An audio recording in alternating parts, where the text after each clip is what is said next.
पीछे वाले भैया बराबर सुनाई पड़ रही है? हाँ ठीक है। प्यारे, कल हम सब ने बड़ी सुंदर गोवर्धन लीला को श्रवण किया। इंद्र ने आकर के भगवान से क्षमा प्रार्थना की और चले गए। भगवान ने इंद्र को क्षमा कर दिया। इधर एक दिन की बात है, नंद बाबा ने एकादशी का व्रत किया। किसका? एकादशी का। एकादश्याम निराहारः समभ्यर्च जनार्दनः। भैया अच्छा एक बात बताओ, कौन कौन एकादशी का व्रत करता है? हाथ उठाओ। वाह मैया बहुत सुंदर है। एक बार माता जी के लिए ताली बजाओ। अच्छा आप पूछोगे महाराज करते तो सब हैं, हमारे म्यूजिशियन वाले भैया भी करते हैं, तो महाराज आप इन्हीं के लिए क्यों ताली बजवाए? माता जी की अवस्था देखो, एक बार देख लो, सोचो अवस्था इतनी, आज भी इस अवस्था में भगवान का व्रत करते हैं, कितनी अच्छी बात है। हम लोगों को तो महाराज एक दिन लोगों को भूख नहीं बर्दाश्त होती। हम सुनते हैं बोले महाराज बिना भोजन के हमारा कुछ होता नहीं है। बोलो राधे राधे। सबको एकादशी का व्रत करना चाहिए। कैसा व्रत? बोले निराहार, निराहार होकर के व्रत में प्रयास ये करें कि थोड़ा बहुत जो मिल जाए अल्पाहार वही पाले, जल ले ले।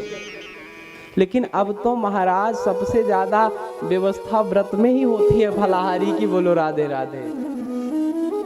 हाँ एक जगह हमारा व्रत था तो हम बैठे हुए थे, तो उन्होंने समोसा लाया, तो मैंने कहा भैया ये व्रत है? तो बोले महाराज जी ये सब फलाहारी है। बोलो राधे राधे। तो हमने कहा बनाया किसने? जो बनाया वो बुलवाया गया। अब उसने बताया महाराज इसमें मैंने ये आटा लगाया है, इसका घी में निकाला गया है। तो भैया अब तो महाराज फलाहार के नाम पे आहार पूरा लेते हैं, फुला आहार। एकादशी का व्रत सबको करना चाहिए। हर वर्ष देखो एकादशी का व्रत क्यों करना चाहिए, देखो आज बताएं। डॉक्टर साहब सेठ जी आप विचार करिएगा, मानव जब अपने जीवन में प्रायः डॉक्टर भी कहते हैं महीने में 2 दिन तो उपवास करना ही चाहिए। कितने दिन? 2 दिन। तो हुआ क्या, हमारे मध्य पूज्य महाराज श्री पधारे हैं। ये हम सबका परम सौभाग्य है कि समय समय से आप आ जाते हैं। बोलो राधे राधे।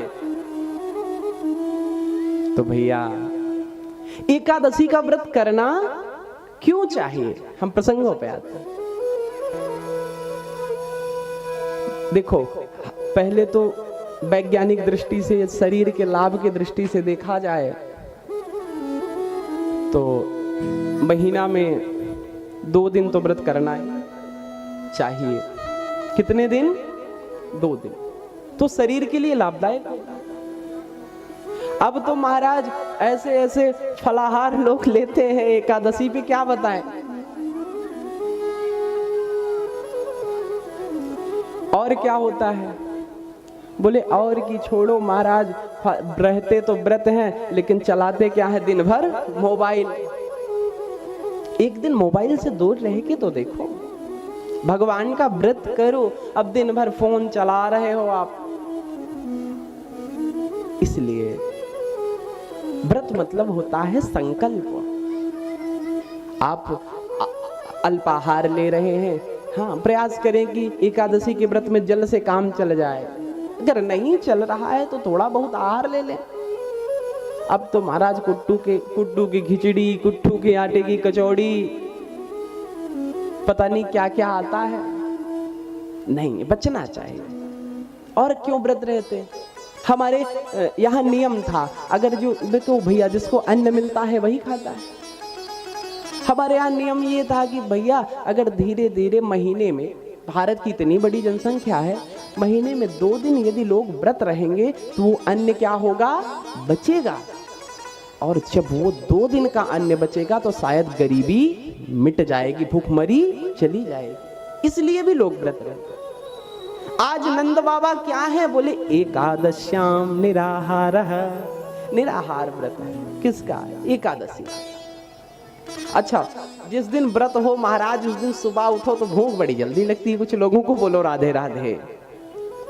आज नंद बाबा को लगा कि रात्रि में नींद खुल गई, कितने बजे, मध्य रात्रि 12-1 बजे। अच्छा, कभी कभी ऐसे सब प्रायः लोगों के साथ होता है, रात्रि में नींद खुले और लगता है सुबह हो गई है। किसके किसके साथ होता है, कभी सब कुछ ना कुछ लोगों के साथ हो जाता है। हमारे साथ तो हुआ है भैया, होता है ना, हाँ जी या ना जी, हाँ जी। तो नंद बाबा की आज रात्रि में आँख खुल गई। उन्हें लगा कि भैया प्रातः काल हो गया, बढ़िया यमुना जी के किनारे पहुंचे और नहाने के लिए डुबकी लगा दी। सोचे द्वादशी आ गई। जैसे ही डुबकी लगाया कि महाराज जल के अधिष्ठात्री देवता कौन है, सेठ जी कौन है, आचार्य जी ने बताया नहीं आपको कौन? हाँ, बहुत सुंदर। जल के अधिष्ठात्री देवता कौन है, वरुण है। आज नंद बाबा ने मध्य रात्रि में यमुना जी में जैसे ही डुबकी लगाई, वरुण के महाराज सैनिक पकड़ ले गए। देखो, किसी भी तीर्थ में मध्य रात्रि में स्नान करने का, रात्रि में स्नान करने का कोई विधान नहीं है। यदि कोई पर्व हो तो उसके लिए छूट है, विशेष परिस्थिति हो, और किसी भी जलाशय में रात्रि में स्नान नहीं करना चाहिए। तो नंद बाबा आज मध्य रात्रि में डुबकी लगाए, वरुण के सैनिक महाराज पकड़ ले गए वरुण लोक में, वही बंदी बना लिया। इधर सुबह हुई, सब नंद बाबा को ढूंढ रहे हैं। कन्हैया को पता चले भैया बाबा कहाँ गए, अब किसी को कुछ पता नहीं। तो भगवान ध्यान लगाए, वो वरुण जी का काम है ये। भगवान भागे भागे आए, यमुना जी में छलांग लगाई, सीधा पहुंच गए वरुण लोग। तो वरुण जी जैसे पहुंच देखे भगवान को, अरे सरकार दंडोत, आप कैसे पधारे? भगवान ने कहा, अरे भैया मुझे प्रणाम कर रहे हो, हमारे बाबा को बंदी बना के रखे हो। अरे वरुण ने कहा, सरकार गलती हो गई, हम छोड़ दिए। आज नंद बाबा को छुड़ा करके भगवान कृष्ण पुनः वृंदावन लाए। तो सब पूछे, भैया नंद बाबा कहाँ चले गए थे आप, हम सब बड़े परेशान हो गए। नंद बाबा ने कहा, भैया हम यही यमुना जी में स्नान करने गए, तो पता नहीं कौन मुझे पकड़ ले गया। और ये हमारा कन्हैया जब वहां पहुंचा, पता नहीं महाराज या की कौन सी रिश्तेदारी निकल गई, सबने इसको प्रणाम किया और मुझे छोड़ दिया। आज ब्रजवासियों ने कन्हैया के सामने हाथ जोड़ करके कहा, कन्हैया सच बताओ तू भगवान है ना? तो कन्हैया ने गुस्से में कहा, मैं भगवान हूं, बताओ क्या करूं? तो ब्रजवासियों ने कहा, यदि तू भगवान है तो मुझे बैकुंठ का दर्शन करा दे। कन्हैया ने कहा, अच्छा बैकुंठ देखना चाहते हो? बोले हाँ। सामने एक कुंड था। कन्हैया ने कहा, सब लोग इसी कुंड में कूदो। एक ब्रजवासी ने हंस के कहा, कन्हैया कुंड नहीं बैकुंठ की बात कर रहे हैं। कन्हैया ने कहा, यदि मुझ पे भरोसा हो तो कूद जाओ। अब सब ब्रजवासी महाराज कन्हैया का नाम सुनते ही धाम मधम कूद पड़े। महाराज कूदे कुंड में और निकले बैकुंठ में। बोले बैकुंठनाथ भगवान की जय हो। आज सब ब्रजवासी बैकुंठ पहुंचे। देखो बैकुंठ पहुंचे तो उन्होंने क्या देखा ब्रजवासियों ने? वहीं ब्रह्मा जी खड़े थे। तो एक ब्रजवासी ने ब्रह्मा जी से कहा, राम राम। ब्रह्मा जी का मौनम, शांत रहो। अब भैया ब्रजवासी डर गए। एक ने कहा, पागल हो, यहाँ राम राम नहीं चलती, यहाँ राधे श्याम चलता होगा। दूसरे ने कहा, शांत रहो, यहाँ की भाषा ही कुछ और होगी, बोलो मत, अभी देखो डांट लिया। फिर एक ने कहा, भैया 4 हाथ वाले तो सुना था, यहाँ 4 मुंह वाले देख रहे हैं हम ब्रह्मा जी। तो बोले ये सब छोड़ो, अपना कन्हैया कहाँ गया? तो एक ब्रजवासी ने कहा, अरे वो देखो शेषनाग के बगल विराजमान है, शेषनाग के पास। ओहो, तो चलो कन्हैया के पास मिलते हैं। जैसे ही ब्रजवासी कन्हैया के पास जाने लगे, भगवान के द्वारपालों ने रोक दिया, कहां जा रहे हो, चलो इधर। अब ब्रजवासी बोले भैया नहीं चाहिए ऐसा वैकुंठ। पुनः लौट करके जब वृंदावन आए तो भगवान ने कहा कैसा लगा तुम्हें वैकुंठ? ब्रजवासियों ने कहा महाराज ऐसा वैकुंठ तो अपने पास रख। क्यों? बोले जहां भगवान से मिलने में देर हो, जहां भगवान के लिए लाइन लगाना पड़े, नहीं चाहिए मुझे ऐसा वैकुंठ। बोले तो? बोले वृंदावन में क्या है? बोले शेष महेश गणेश सुरेश ही जाए निरंतर ध्यावे वैकुंठ में। और वृंदावन में क्या होता है? बोले ताही अहीर की छो हरियां और छछिया भर छाछ पे नाच नचावे।